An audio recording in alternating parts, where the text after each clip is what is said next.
आज इस middle east tension के टाइम पे भारत एक भी गलत कदम उठाता है तो उसका इम्पैक्ट हमें सिर्फ बॉर्डर्स पर देखने को नहीं मिलेगा, बल्कि पूरी इकोनॉमी, ऑयल सप्लाई और करोड़ों लोगों की जिंदगी पर होगा। इसलिए भारत जल्दबाजी में कभी कोई कदम नहीं उठाता। अगर हिस्ट्री की बात करूं तो दुनिया दो हिस्सों में डिवाइडेड थी, सोवियत यूनियन और यूनाइटेड स्टेट, और सबको बोला गया कि चूज करो, मगर भारत न्यूट्रल रहा और वहां से पैदा हुई नॉन अलाइंड मूवमेंट, जिसके कारण भारत अपनी इंडिपेंडेंट फॉरेन पॉलिसी को मेंटेन कर पाया और बहुत सारी कंट्रीज के साथ पीसफुल रिलेशन भी बना पाया।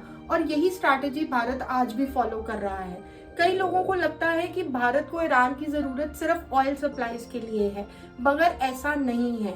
भारत ने 7,000 करोड़ से भी ज्यादा ईरान के शाहबहार पोर्ट में इन्वेस्ट करा है और इस पोर्ट में इन्वेस्ट करने से भारत को डायरेक्ट एक्सेस मिलता है अफगानिस्तान और कई सेंट्रल एशियन कंट्रीज के साथ ट्रेड करने का, और भारत डायरेक्टली बाईपास कर पाता है पाकिस्तान। इजराइल और भारत का रिलेशनशिप बहुत पुराना है। कारगिल वॉर के टाइम पे ही इजराइल ऐसी कंट्री थी जिसने भारत को क्विक मिलिट्री सपोर्ट दी थी। बहुत सारी डिफेंस टेक्नोलॉजी, मिसाइल्स, ड्रोन्स और लेजर गाइडेड बॉम्ब्स आज की डेट में भारत इजराइल से ले रहा है। बहुत कम लोगों को ये बात मालूम है कि भारत में ड्रिप इरिगेशन को पॉपुलर बनाने के पीछे सबसे ज्यादा सपोर्ट सिस्टम इजराइल का रहा है। इजराइल की सपोर्ट से भारत ने 30 से ज्यादा सेंटर ऑफ एक्सीलेंस खोले हैं, जहां पर किसानों को मॉडर्न इरिगेशन टेक्नोलॉजी के बारे में नॉलेज दी गई है। यूएसए की बात करूं तो यूएसए को भारत की जरूरत हमेशा से है।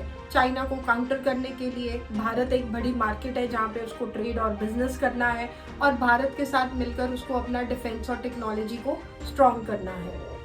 तो आज जब हम एक दूसरे से पूछते हैं कि क्या भारत वॉर के लिए रेडी है, तो इसका जवाब बिल्कुल सीधा है कि भारत कोई भी इम्पल्सिव डिसीजन नहीं लेता। वो अपना हर डिसीजन कैलकुलेट करके लेता है जिससे कि इस देश की भलाई हो।